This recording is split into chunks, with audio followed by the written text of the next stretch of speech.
Hello, everybody, and welcome back to episode 81 of Matt and John Make a Podcast. And don't deceive your eyes. We're not doing a Zoom meeting. We're actually in person, and we got a green screen. We're upgrading a little bit. Holy crap! It took long. Yeah, I mean, Enough. it was like I think I said like last Friday after we or right before we went on the air for the wrestling podcast that hey, we should just try for next time with a green screen. So Yeah, because here I we are. bought this. Well, there's actually two because I, messed up whatever the measurements and how wide it actually was. So there's actually, well, you can't see it. But I had it up just for a background so it didn't look like crap, at least on my side. But the hell difference if you were sitting across the side from me. Right. But yeah, now instead of just having sitting in front of a green screen, we can put images of what we're talking about here, and it looks more professional because, damn it, John, we are professionals here. there you go. So behind us, like always, let's do this plug. It's our Twitter page, Man and John Make a Podcast. I'm obviously, here you go, Man and at MJ Make a Podcast. You see it right here. I could do it. This is fun. We're gonna be messing around. Take a follow on that. But some of the topics we're going to get into, we have, since we're doing this Friday now, this is special. Usually do before Friday. We're going to talk about WandaVision episode 8 and the finale, which aired today. So that's going to be a good topic. We're finally talking about a recent one and not a week after. Yep.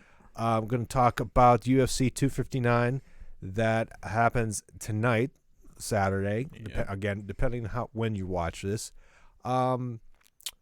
Some Ben Roethlisberger, some Steelers, and our first topic is going to be J.J. Watt. And we're also going to talk about, John's going to give a little rant on Pittsburgh Penguins. Yep. Those who follow in hockey.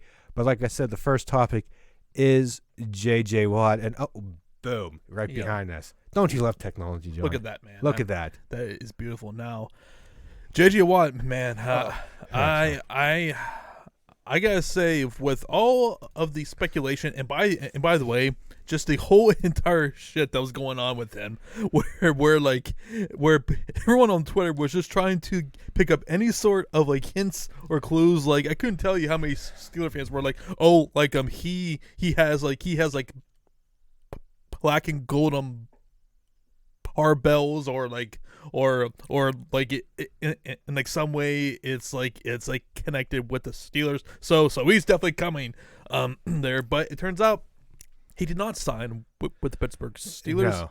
He signed with the Arizona Cardinals, who that came out of freaking left field. But it was funny announcement because somebody said he have a bike or something, and something about going to Cleveland or Peloton and a Peloton. That's right, a Peloton and it had in his like bio, it was like Cleveland. Oh yeah, that's right, Cleveland Browns, Cleveland, Buffalo, and somewhere else. But and then he said, "Guys, stop! I don't even own a Peloton." Wait till you get like the source from me, and then like it seemed like an hour later. Yeah, it was like literally source me. Yeah, source me Lifting. yeah.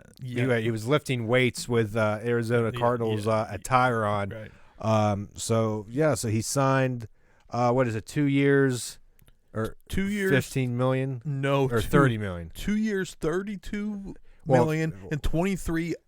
I was thinking 15 each, but yeah. Yeah, and 23 of it was guaranteed, which that also shocked me because the only thing you heard throughout this whole entire process wants to go somewhere so he can go and challenge for a Super Bowl. I'm like, okay, so you're thinking Green Bay, Buffalo, Tampa, maybe.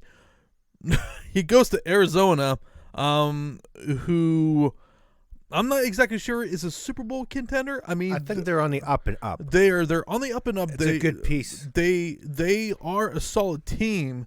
It just really shocked me, and I mean, I do think he's getting a little bit overpaid, but then again, it's J.J. Watt. And on top of that, with all of this new TV money they are going to be getting because they just signed a huge TV contract with ESPN and ABC, where I think they're getting $2.3 billion per year. Yeah. So obviously with the salary cap, that's going to go up.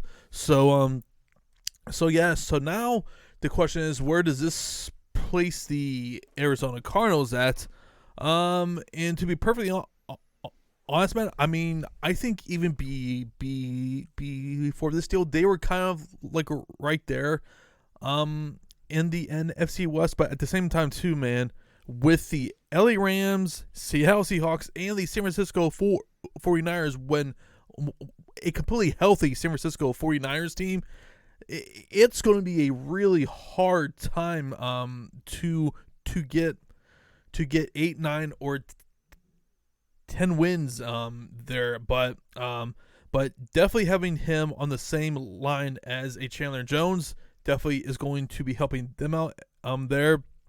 But man, I was just saying to myself, okay, he didn't sign with the Cleveland or like Buffalo.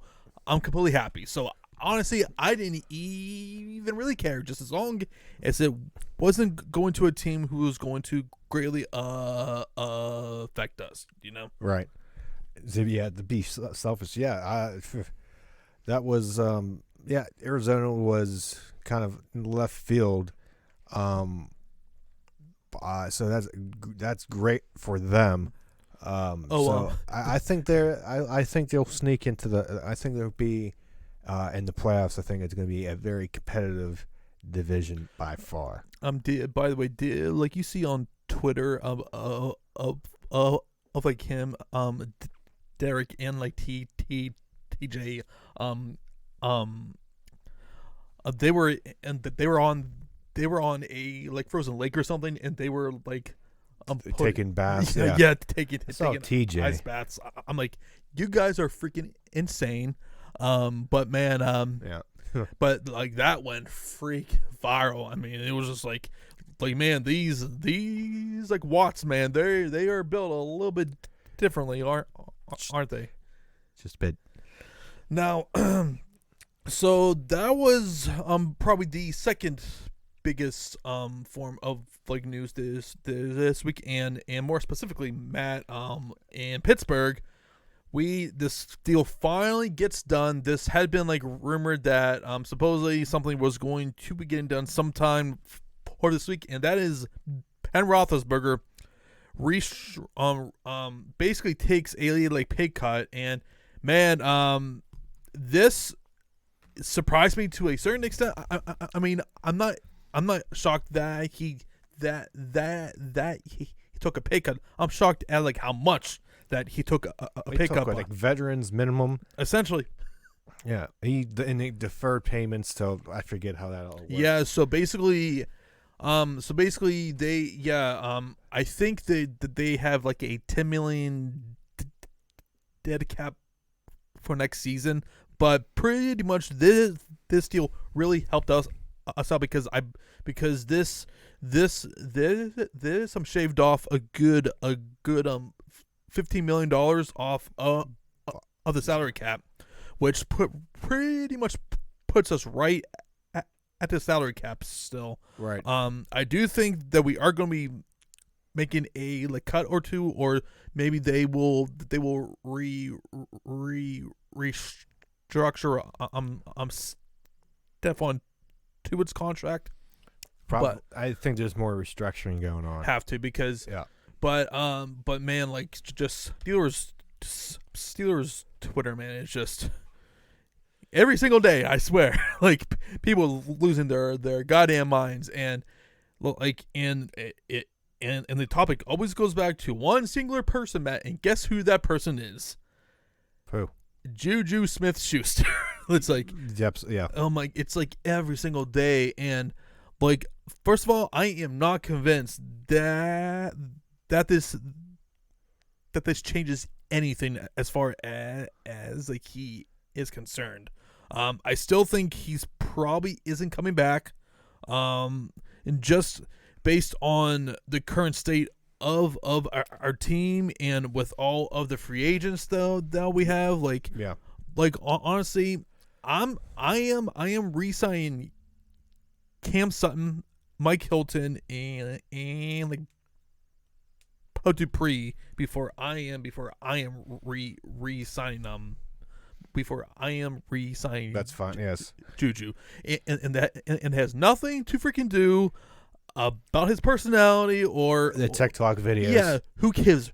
But like I've been saying all season, who gives a freaking shit? He was doing it all season, and it wasn't until we started losing that people started to like, you know, lose our freaking mind about that shit. Yeah. So like that, like it's a freaking pisses at the end of the day here, guys. And to me, like, they are fine with him gone at like wide receiver, and they have proven in the past they can draft and develop wide receivers. So to me, yeah, it would be a like loss because it's clearly Ben had the best chemistry with him, but at the same time too, it's like you're gonna have to make some really hard decisions here, and I just given everything with their cap, like, does it really make sense to pretty much have them back when you have as many free agents as like they do? Matt, what do you think about all this here? What was that last point you made? I'm sorry. Or salary cap issues in as far as bringing him back and stuff. Ben. I'm not surprised that he, like we said, that he restructured, but he did take a significant pay cut, at least this season. And that just tells you how much he wants to play and how much he likes it here. Absolutely. And how he wants to, I think how he wants to end. And I think I read, I forget what account, if it's Facebook or whatever, that he is like the longest tenured, at least quarterback or player to stay with one team for like how many years? How long has he been? 18? How long has he been here? So yeah, he would be going into his 18th season. So yeah, either longest player or something like that. To be with like one team. Ben, I think he would be the longest tenure. I mean, it's amazing. It's been 18 or. Well, I mean, if you really think about it, 2004. Yeah. Yeah, and it just 2014. Well, it just blows my mind. It's been that long. Yeah, and most of our lives. Hell, I was half of. I was 13 years old when he got drafted by the Steelers. I was in 7th grade at the time. I was 4, 6, 4, 5, probably 7th. Yep, I was 7th, 8th grade. Yep, I'm pretty sure I was in 7th or 8th grade at the time. Going into 7th. Yeah, and it was just it's hard to believe that it's been that long because like half of our lives, right? And I put think that in perspective, right? And man, I tell you, as far as like he is concerned, the whole freaking like narrative is like, oh, why did the Steelers bring him back? Oh, like why are they gonna waste their time? Hell, I will say this: if it were me, I would ask Ben to just retire. However, if he's willing to come back at a better salary that is going to fit things in, who is a better option? Mason Rudolph? Dwayne Haskins? Like, I mean, like, no. Like, it's like sign Fitzpatrick. Right. It's like he threw 33 touchdowns and threw only 10 interceptions last year. I think the big thing will be that he's a year removed from the elbow surgery, at least playing. Right. And with the new OC, right, how that figures in, and the biggest criticism people had, and rightfully so, of at least the offense and Ben / play calling was the short passes. Too many short passes and so freaking predictable. Yeah. Like, excuse me.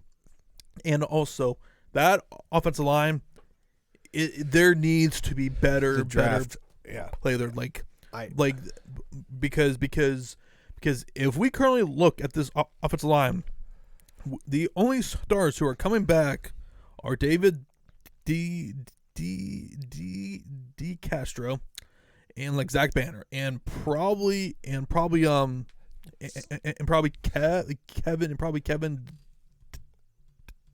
Dotson is going to be our starting left guard.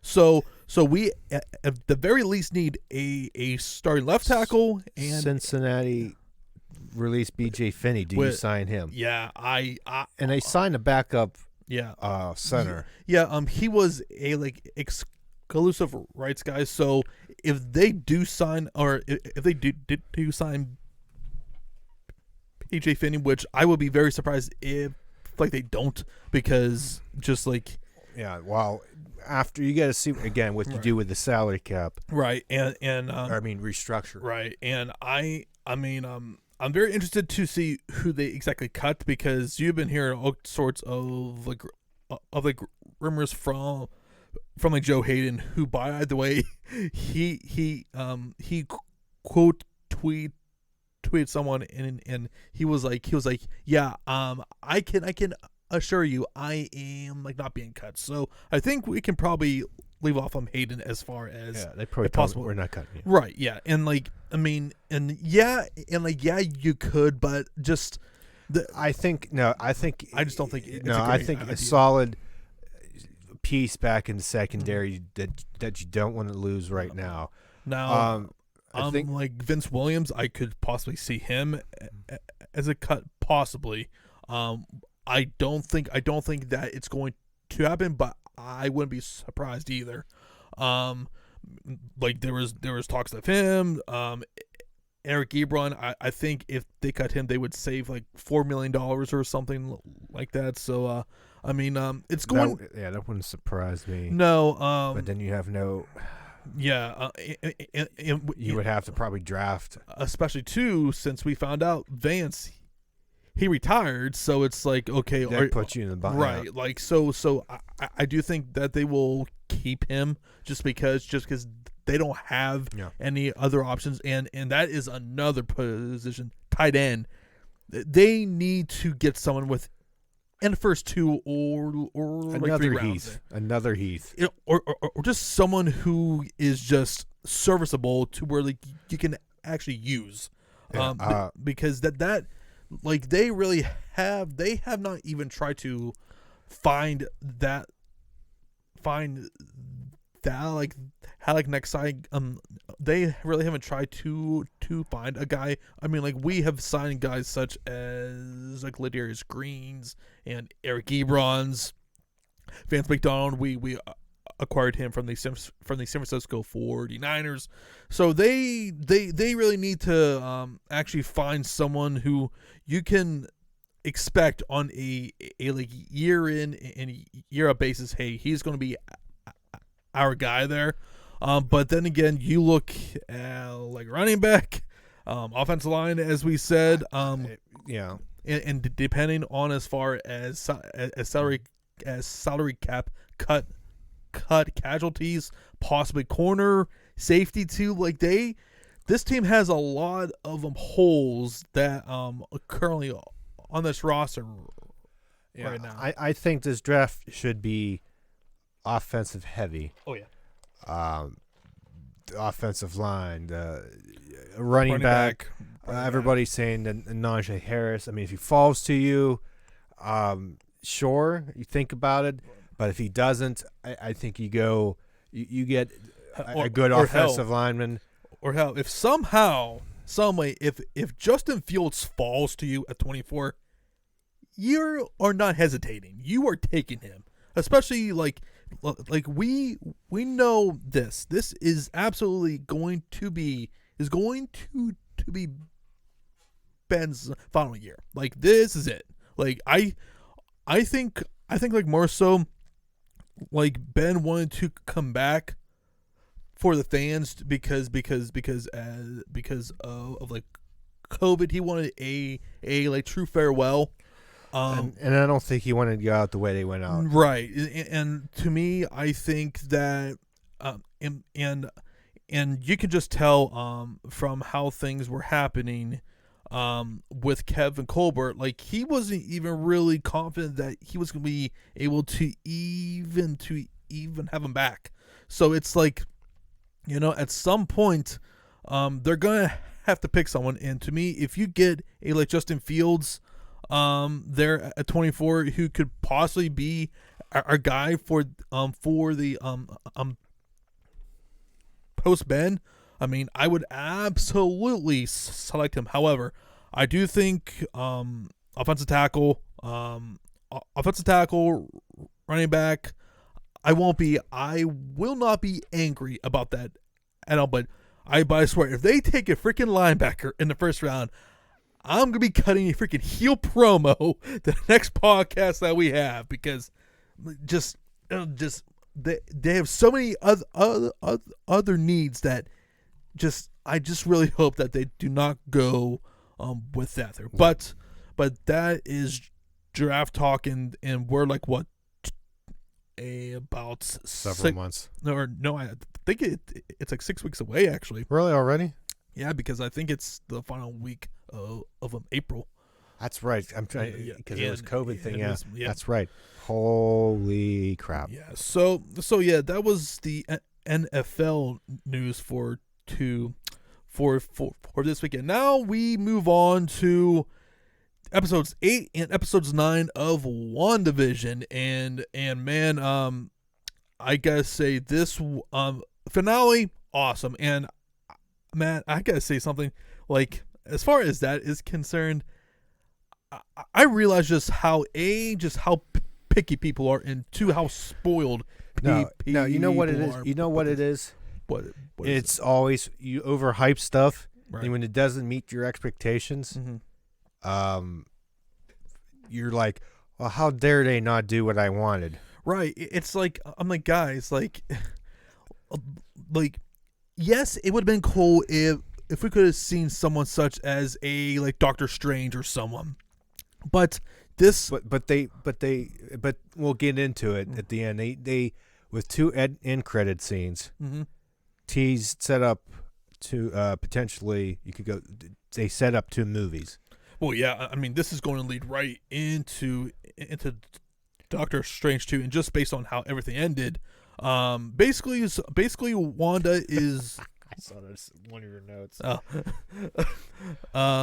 So basically, Wanda, Matt, outside of Captain Marvel, she is the most powerful you can say she's the most powerful Avenger. Right. It's like just like they went like you know, final yeah, like OP final like final form, Wanda. Final form for Frieza. Right. Like just this straight. Like just how she just like towards when she was fighting with Agatha, and she just pulls the freaking rug out of her and pulls her own trick against her. I was like, yes, and just sucks up all of her magic, and she gets back her chaos magic.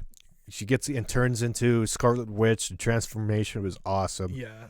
And it blew my mind that she wasn't, that this whole time, like, not blew my mind, but forgot, like, this whole time she was just Wanda and not Scarlet Witch, even though I did read something that Tony never Stark mentioned it. Yeah, mentioned Witch maybe like once, but not by that name. No. And then on I think 8 when they revealed like the at least that silhouette. Yep. I was like, oh, that's yeah, good.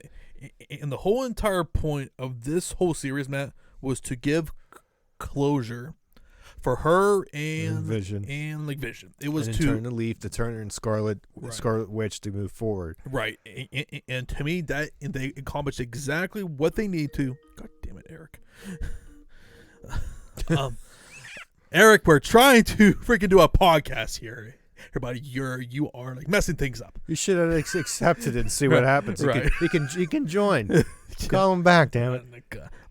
Anyways, but like it just they accomplished everything that they set out to, and now, like I'm very interested to see now that she has that freaking sketchy ass book there where she's just learning everything about like chaos magic and everything.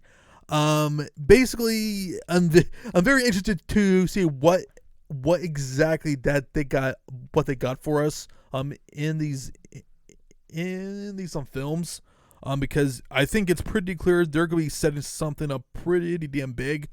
Oh yeah. And her and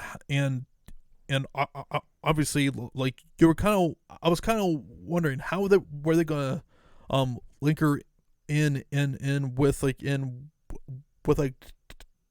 Doctor Strange, but then you see all of this freaking magic that she now has.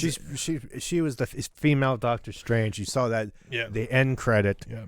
Because you saw, she's just sitting in a cabin by herself, and then they pan in the back. It's like, who's back there? I was like, what the fuck was that? It's like, oh, they're her. She's doing the reading the dark hold, and then you hear her kids. Now, I was like, the question is like, where her kids are tied into multiverse. Well, it's like the kids were tied into the what they call the red stuff around the hex. The hex. Thank you. The hex. Like they were attached to that, and then they appeared. You hear the voices, and I'm reading stuff because I always read stuff after these episodes to like clarify stuff because you always miss stuff and how things connect and subtle things. So I know she's doing like magic to try to get them back, and then she's finally hear voices and they're screaming help. So it's gonna be really interesting to see in Doctor Strange 2 next year, which sucks that it's next year. Mm-hmm. That what happens, and obviously in the title is multiverse and all that stuff. Mm-hmm. What happens? Who appears? What significance? Well, and two, I think this also is going to be included with Spider-Man 3 as well. Yeah, it's all going to tie. Yeah, so I'm very interested to see what they got there. But man, as far as the episode goes, White Vision versus like regular Vision was an awesome fight. I love that scene. And then regular Vision got him with the philosophy. Yep, and which was pretty damn funny. I'm sitting there going, my mind was exploding. Yeah. If you replace the wood with fake wood, is it actually the ship? And like, well, no. But if you replace wood with newer wood, I don't know. Is it the ship either? Well, no. Yeah, and then so what are we? Yeah. It's like, and then he computer just, logic, because computers have to deal with logic, and he just restore the memories. Yeah, and so we know he's coming back. Yeah, so definitely. Especially with the lovey ending right before the hex goes away. Like, we'll see each other again. Mm-hmm. We'll say hello again. We're like, okay, we're gonna get the White Vision come back. Well, yeah, because if you saw that too, Vision gave like White Vision all of like his like memories of like Wanda and the kids there. I definitely think though, as far or at least awaken them because right, not the regular Visions, but the White Vision's in there because it was that White Vision's actually Vision from outside. Yeah. So it just awoke the memories, if you will. Right. So that's That makes sense. He's just in a different body now. So well, he's in the same body, but it was a different technically, yeah. makeup. Yeah. They rebuilt him like that, but it's still I think the base. I tell you though, computer. I tell you, he was a completely despicable son of a freaking bitch. Was Tyler Hayward? Yeah, my I feel God. like we haven't seen the less of him. Honestly, I would be kind of fine if like we didn't. I didn't really love his character, if I'm being completely honest. Well, I don't care if he comes back, but I just feel like that was seeing Gel. I feel like I've seen enough shows that I feel like if he does come back, he'll probably be in like Captain Marvel, because he seems to be involved with or like something. Monica, like Monica. I just think it was Rendo. A really flat way for him to go in terms of the big thing. It was like big thing, and like crash the car. They're just gonna sit there as the fighting goes on, and I don't know. I just have that suspicion, like maybe he's done, but I just knowing things how they go. Oh, he's done, but swerve, he comes back later. But we'll see. Were you surprised how with fake Pietro? Yeah, with like fake Pietro. Mr. They're like, oh, like Mr. Boner. Yeah, like he's just. They're like. I was like, wow. Oh, you think multi? That's oh it? no. I was like, that's it. Oh, well, Jesus. he's just playing some. Yeah, he's just playing some. I laughed. Ralph Boner. I'm like, what the fuck? It's just some. Well, they picked some just random guy. Oh, it was such a touch me in the morning walk away moment. Yeah. Like some random guy that just happens to look like somebody from the X-Men. The play it. It's such a. They made that choice like. Oh, we're gonna tease him and piss a lot of people off as a joke, but that was a good like. Maybe it's just a tease of a tease. And speaking of teases, we're definitely Monica is going to be reunite or like meeting Nick Fury. It looks like because of how that ended there. Because soon as she goes in the theater, I'm sitting there going, okay. Who's going to be there? Somebody's going to be there. Captain Who is Marvel. It? I was like... Captain Marvel. Him. I'm like Nick Fury and Captain Marvel. I was like, I thought... That's gonna but I forgot. I didn't think there would be a scroll there. And it turned. I was like, oh, there we go. Yeah. He's waiting for you. Like Nick Fury up in space because we saw him there at the end of Spider-Man. Yep. So there's your setup for Captain Marvel 2. And when we had our setup for... Doctor Strange 2, multiverse there. Just imagine if somehow like you had like the powers of either Doctor Strange versus a Scarlet Witch, just how unbelievably mind blowing that would be. Just like the crap that would happen. I don't know who you would have they win there. I think you have like a DQ finish here. Like as far as professional wrestling terms, it's like who do you have lose? Who do you look good losing? Right. I think it would like, be if this would happen, because I don't know like the story in the comics all too well. Like you would have Wanda like destroy him in the beginning, and then somehow by the end they're teaming up against each other to fix stuff. Like they're like two of the three most powerful entities in the whole entire universe. I don't think she's gonna be like a bad guy. I think eventually like I need to find my kids, and then she does stuff, and then crap hits the fan, right? And they have to stop it, and probably at the end or something, maybe her kids come, and then you're gonna have that end of the mid credit scene that teases something else, and everybody's gonna be like, oh my god, yeah. So, yeah, I just can't wait next year. At least those two movies are just going to be just unbelievably anticipated just because of this series. Because we want to see, like, if Monica, how Monica's powers, how she's going to be used in Captain Marvel 2. which is interesting, going to space and all that fun stuff. And then I think the most anticipated one is Doctor Strange now. Has to be. I mean, as far as like films are concerned right now, I mean, hell, we're still waiting on freaking Black Widow to finally drop. I forgot about that. Because oh my god, because that was supposed to hit last April, and then COVID, and just they that's in a couple months soon. Yeah. Which will kind of transition us into COVID. So yeah, guys.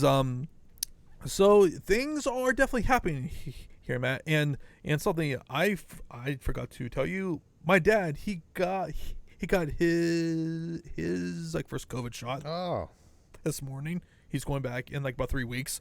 So people are starting to get more and more vaccinated. We actually had governor of Pennsylvania. He opened up a tiny bit as far as like social gatherings. Just as of like this week, we had the Pittsburgh Penguins allowing up to 20% capacity indoor. Statewide is 20% indoor, 15% or 20. No, it's 20% outdoor, 15% indoor. Right. I think. So they had about 2,800 fans, I believe. Yeah. Pirates, when they start up, about 7,500, 7,800 about. So that's going to be good. That's good for me since I, worked there.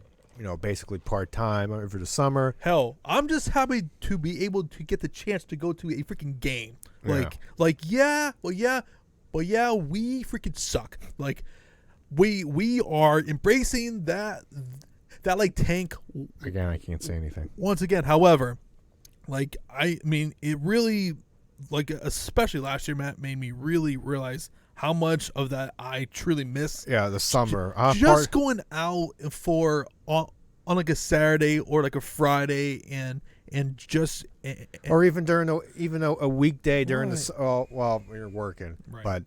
But okay, yeah, I get your point. Yeah, that's besides the point. But of just relaxing. Okay, you're rooting for the team. Mm-hmm. You're watching baseball and you're sitting there, taking it in, having a good time. Right. Just relaxing, and it's a good night out, couple hours, watching some baseball, hanging out with friends and or family, eating some food, and taking it in, looking at the best view in baseball, by far. It's a good time, and then me working there and getting paid to be there and watch baseball is fine. Well, yeah, and I'm hoping with the consistent vaccinations that hopefully by like June or July we're like at like 50 or 75% capacity. Then at least like I'll be happy with 40. Hell, like just getting back to freaking normal. Just hell, I miss going to like professional wrestling events, man. Like, yeah, we were supposed to go to one like like Raw when like Steve Austin was supposed to.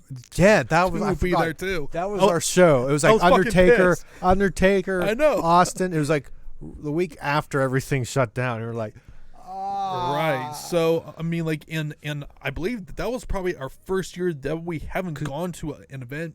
Yeah, because that was Mania. That was going in the Mania.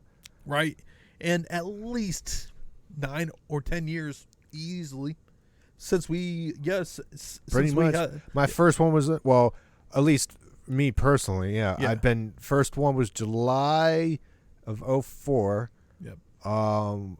And I've been going pretty much one every year since, right, because first pay-per-view was 2005. Yep. Every year since pretty much. And then that was the first year. And even at times when you didn't want to go, I still went because I like join go. I try not to miss at least a TV taping, live events I can miss. It's okay. Yeah.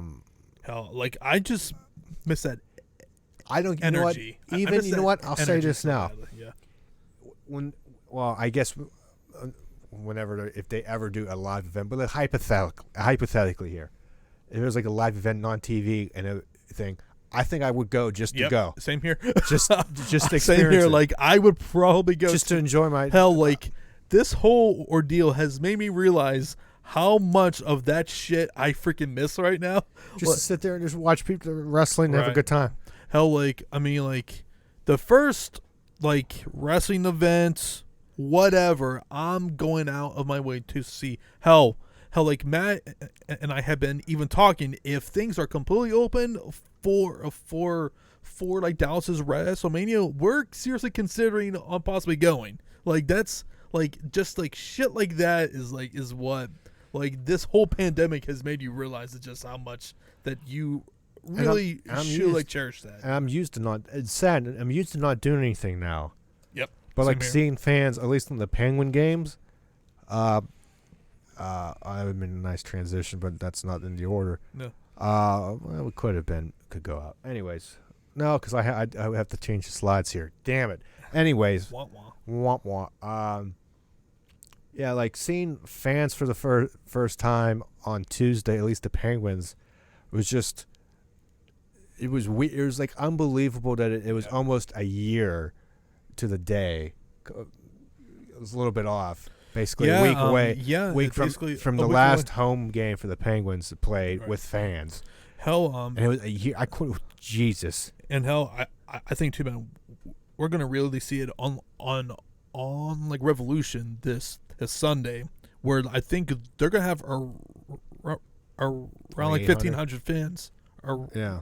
Probably 1,500 fans, which just like just that energy and do not get me wrong, both WWE and AEW have done a really good job with like what they have, but it's just you cannot recreate or like replace that. And it's gonna be interesting when Mania comes around because they're gonna have fans for that. Yeah. Inside Raymond James Stadium where they were supposed to have it last year. So that's going to be just interesting to see and get used to, at least on strictly WWE side watching. And something something that in that place that big. And something I'm interested as well with the like recent news of Texas. I think it was like Missouri, Arizona, and I believe Connecticut are both completely fully open now. So I heard Texas. Yeah. And everybody's like, oh. Yeah, so now you got to figure, well, Vince eventually is going to go there. Or at least if he does the Thunderdome, go somewhere. Or, I don't know. I don't know what's going to happen. Go Texas, yeah. Even with Dana White was also talking I think it was yesterday or on like Wednesday that he's already talking with Houston and possibly having a pay-per-view there, possibly UFC 260, which that would be the like Stipe and like Francis card. So I wonder how quickly things are going to actually move here. And getting back on WWE is like, well, after like WrestleMania, it's like, well, they can't go back to Tampa because baseball, because with baseball, so it's like, where are they gonna go? So that's going to be very interesting to me. But man, I tell you, like, there was a huge controversy, to say the least, when the Texas governor officially completely opened up, and like there was a lot of people who are absolutely for it, a lot of people who are absolutely on the other side of the spectrum. How are you as far as that is concerned? I don't know. I mean, I think it's good. I think as long as you still have to have the mask and everything, which, like, by the way, they are like not like mandating that now. Which I see.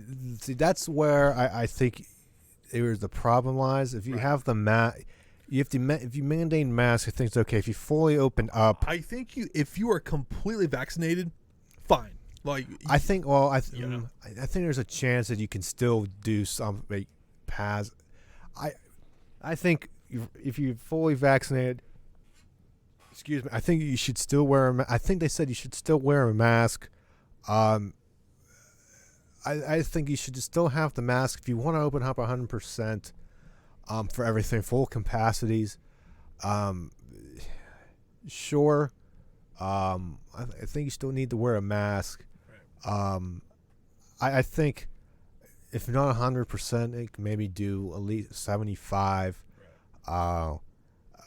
We'll see. I think by the summer, depending on vaccine rollout, that's an interesting tidbit there, Raj. So reading the Twitter. If the more vaccinations, then I think obviously you can open up more. I think not everybody's going to follow suit. There, I think it's slowly and surely. I think by the end of the summer, I think we'll be at least. If everything goes smoothly, at least half, at least 50% by then, because you figure, and I'm hoping by then, we will have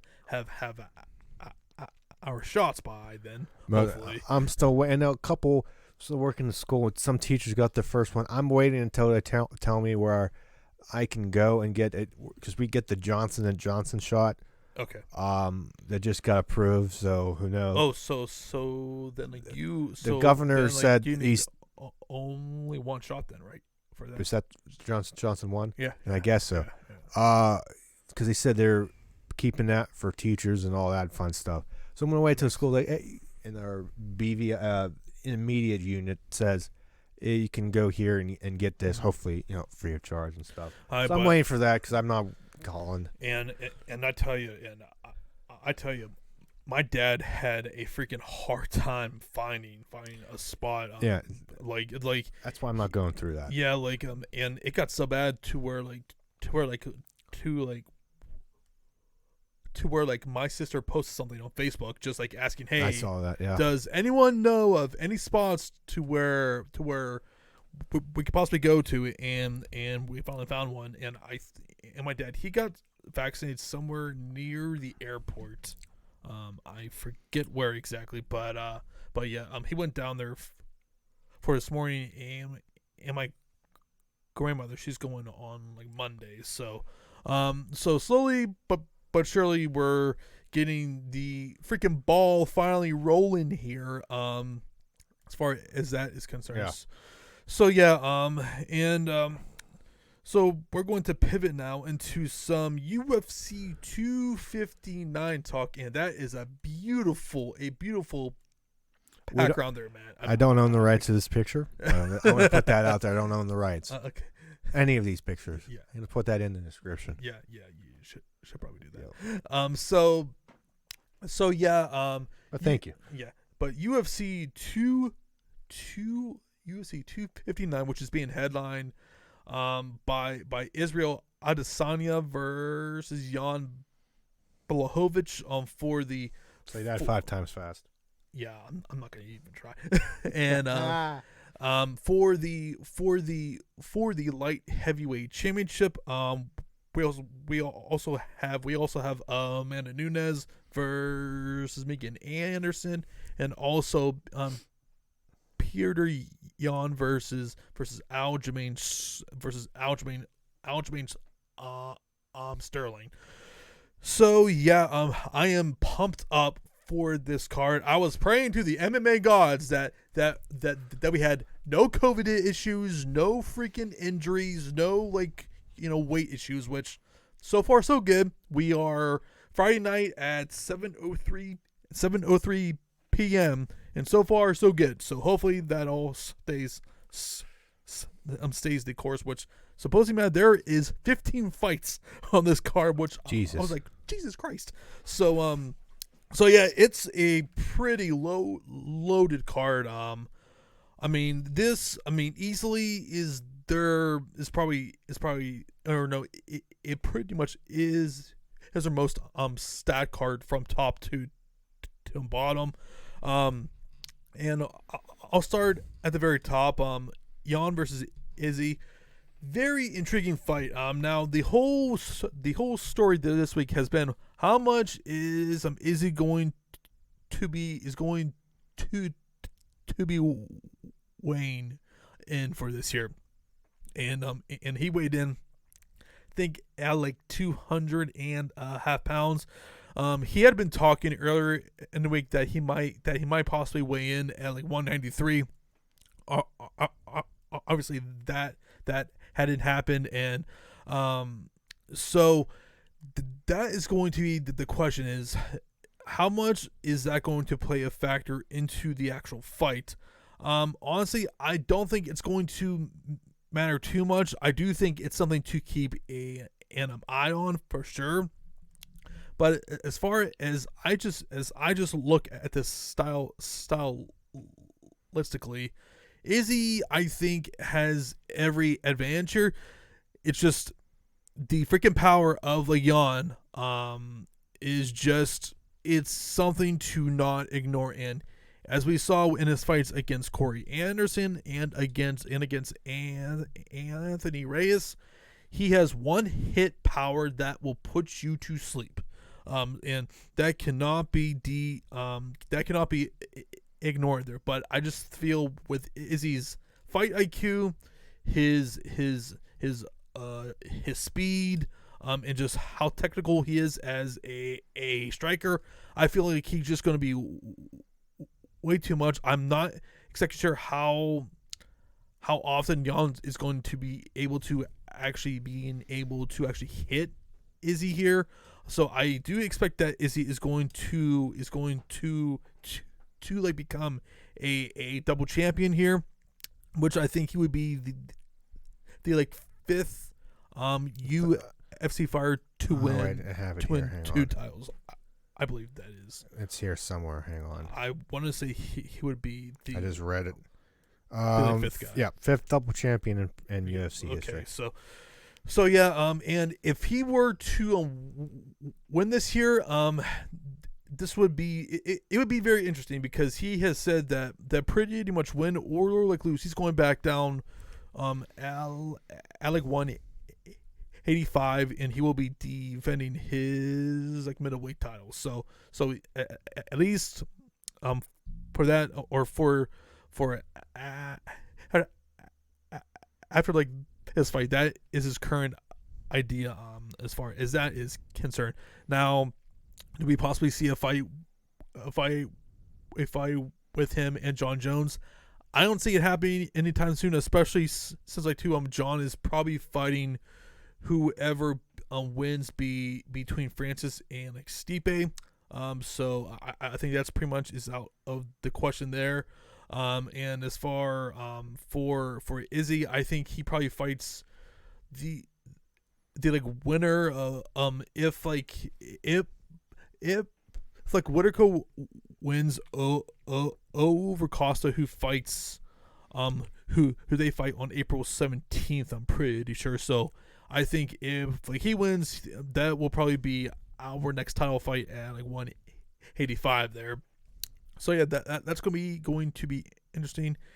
Anything that and as far as the current odds for that, Izzy is at like minus 235 to a plus 187 here. I just find it this fun fact. God, Israel has won each of his 20 previous pro MMA fights, and each of Blachowicz, whatever, last 5 UFC fights as an underdog have failed to go the distance. Yeah. It's a power of his, man. Just he can put anyone to freaking sleep, and he's done that. Which it makes it for a very interesting fight. Now for the freaking co-main, look at that line, Matt. Minus 1,000 Minus 1,000 for Amanda Nunes. That's about right. Yeah. Which she has been, I think, except for the Cyborg fight, I wouldn't say she's been at least a minus 800 in every single one of those fights there. Each of Megan Anderson's last 4 UFC fights have ended in round 1. Yeah. And like Ann Anderson, she is a true featherweight. However, I feel like that this is going to be a pretty boring fight here. I feel like Amanda is just going to be wrestling her, grappling her, destroying her, but I will say this though, if this stays on the feet, Megan has a slight chance. I don't think a great chance, but I think her best chance to actually win the fight probably in the first round or maybe second round. But I just feel like with Amanda, she had just way too seasoned, just way too dangerous there. I'm going with Amanda Nunes there. Yes. And then for the third title fight for the UFC Men's Bantamweight Championship, Peter Yan versus Aljamain Sterling. Very interesting fight. And pretty much as far as the odds are concerned, a virtual pick 'em, because as currently Yan, he's at a minus 125 to Aljamain a plus 102. I'm picking Yan here, but I'm very interested to see how this fight exactly goes. Because to me, Yan is clearly a better striker. I don't think that Aljamain is going to be able to get him down. Because to me, Yan's takedown defense and also too with his wrestling as well are very good. So yeah, a lot of chalk here, for me at least. But I would say out of all 3 title fights, I think that one is the most unpredictable. But yeah, I'm just, all 3 fights I'm really am looking forward to. And hell, even if you don't even look at the title fights, there are so many fun fights on this card, whether it's Islam Makhachev versus Drew Dober. Incredible fight. I cannot wait to see that. Islam is a possible future champion. He's basically Habib's heir, as far as probably a future champion. They have been training partners since they were kids. Very interested to see how he's going to do. He is a very big favorite here, minus 360. We also have Thiago Santos versus Alexander Rakic. Another really fun fight, and also odds too are really tight on that one. Santos is a plus 120 there. He is this would be Santos's second fight off of his torn ACL. He was a little bit rusty. I'm trying to think who he fought last.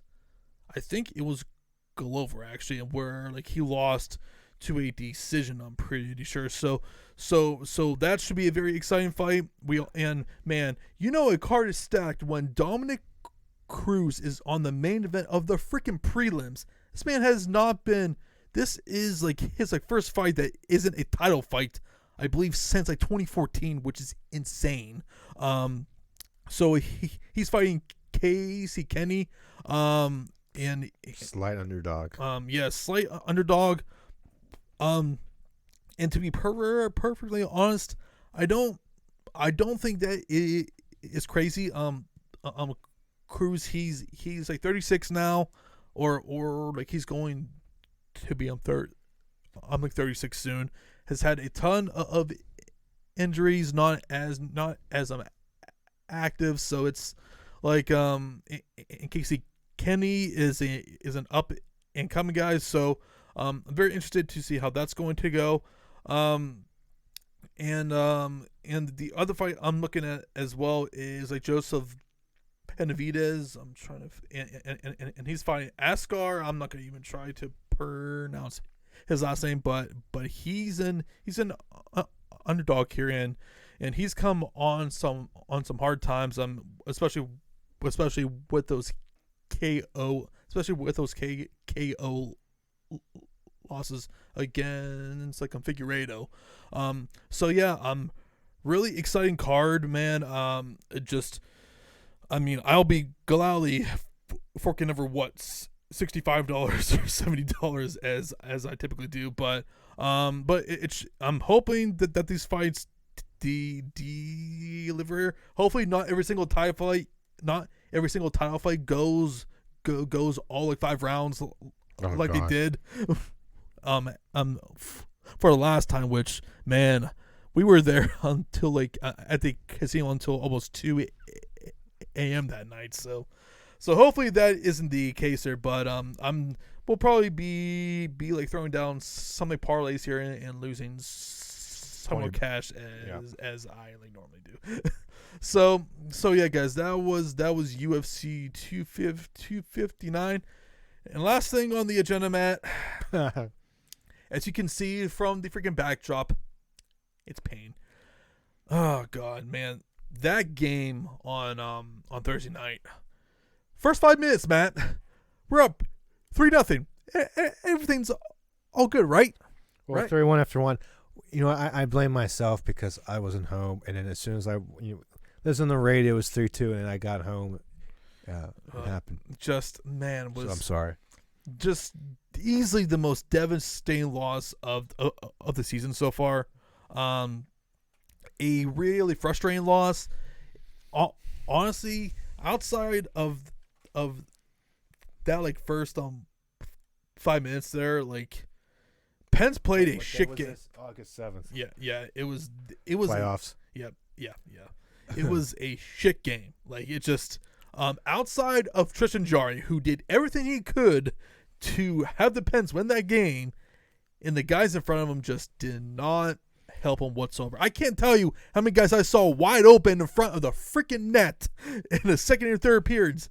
Like it just like they're like yeah, like just like set up shop right there. We like just have out of here. Just get out of the frame. Let me disappear. Yeah.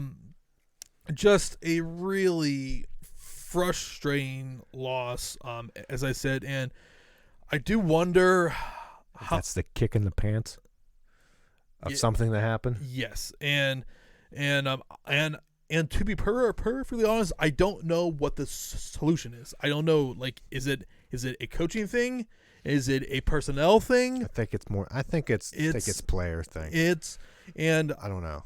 That's what I'm going with. Yeah, and I do think if somehow this team is somehow a playoff team, if we get past a round, I will be very happy because this is a very inconsistent hockey team. Like there are some games they play really well, and man, it feels like every single game is a freaking grind.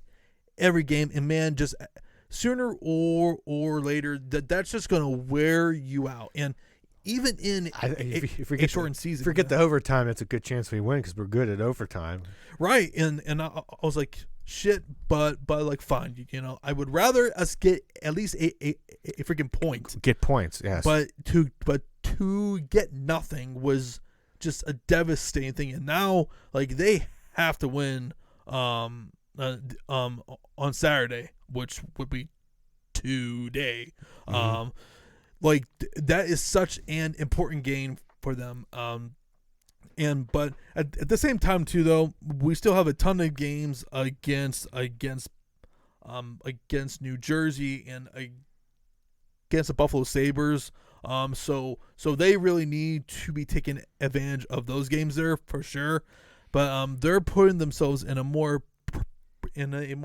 precarious position. At least the good thing is at least the top division is close. Right. So they're not too far out of even first. No.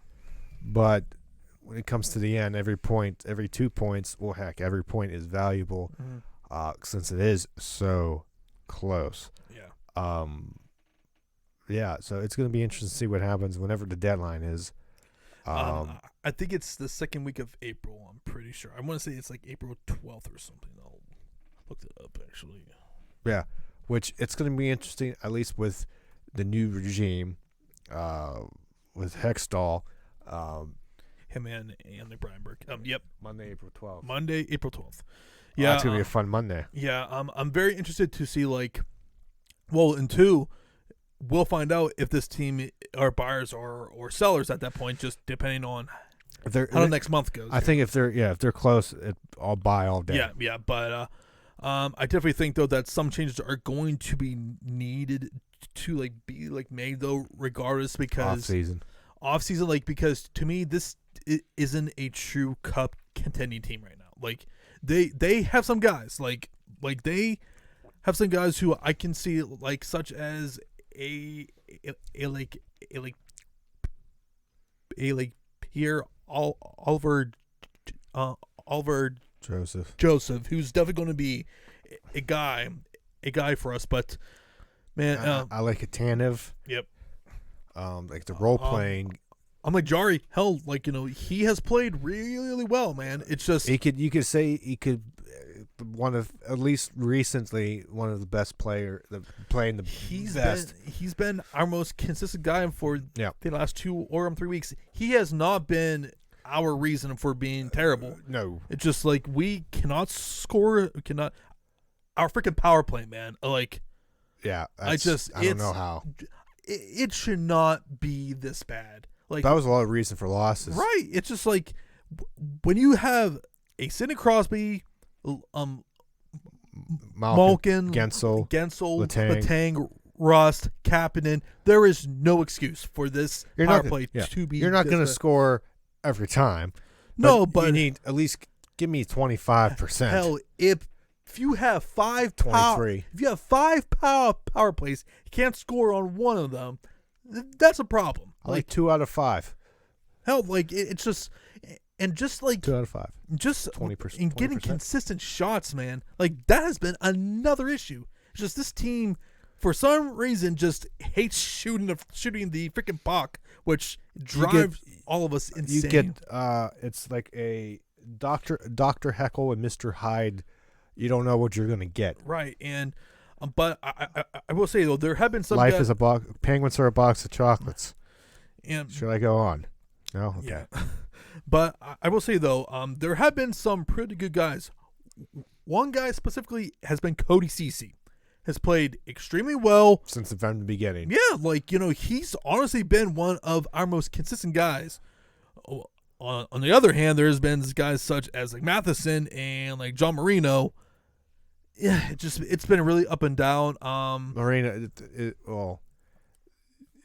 fell off a little bit from last year. Yeah. But there's something. There's there. Yeah, I think he'll be fine, but it's and even Letang has played really, really well as of late. Yeah, but he was really struggling there for a bit, and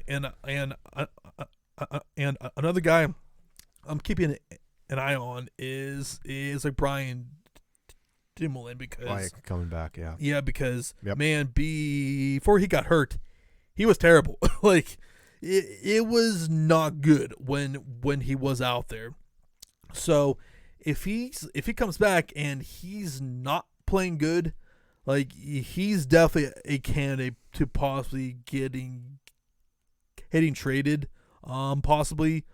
Hell, even him and Pedersen, I mean, like, to me, if you are like Hextall or like Brian Burke, the only untouchable on this team is Sidney Crosby. He's the only untouchable guy. Anyone else, like, you have to at the very least listen to what offers are going to be out there. But definitely they need to rebuild as far as our prospects are concerned, since like Rutherford just dried everything up. And man, like, there were some clips, I think, out on like Tuesday or like Wednesday of him on some like radio show or podcast or something, where they were asking him about like trades, and he was like, you shouldn't go out there to just to strictly win a trade. And I was like, well, what? I think I get what he's saying though. Yeah, I'm getting what he's saying. I think he's saying not to just do it optically, but at least get the right person for you. I think I got to hear context. I think that's where he was going with. I mean, like, I got to hear the context. Yeah, it sounded horrible. It just like he was just like I'm gonna assume what he was trying to say. I mean, like, just the way it sounded, it just sounded like he was just. It was like straight up sabotage there, by just that current context right there. So yeah, like, it will be very interesting to see how all of that goes. And hopefully I will not have to cut too many more heel promos here on them anytime soon. But I believe that is pretty much it, Matt, unless you have anything else here. No, I think that's it. So yeah, thanks for watching episode 81. Mm-hmm. The new and improved episode with green screen and the pain. I mean, get away from the pain. There we go. Mm-hmm. Twitter account here, Matt and John Make a Podcast, at MJ Make a Podcast. Follow us there. You can subscribe to the channel here, comment, like, all that fun stuff. And as like always, guys, thank you for tuning in to our professional wrestling podcast, The official debut of the green screen. Yes, the official one. And also stay tuned as well. We are going to be having a live stream for AEW Revolution for tomorrow night. A lot could possibly be happening on that show there. So yeah, make sure that you tune in for tomorrow night. Yeah. So with that, that's John. I'm Matt. Thanks for watching. We'll see you, if you're a wrestling fan, tomorrow night for Revolution. If not, next Saturday for the podcast episode 82. So we'll see you then. Have a good one.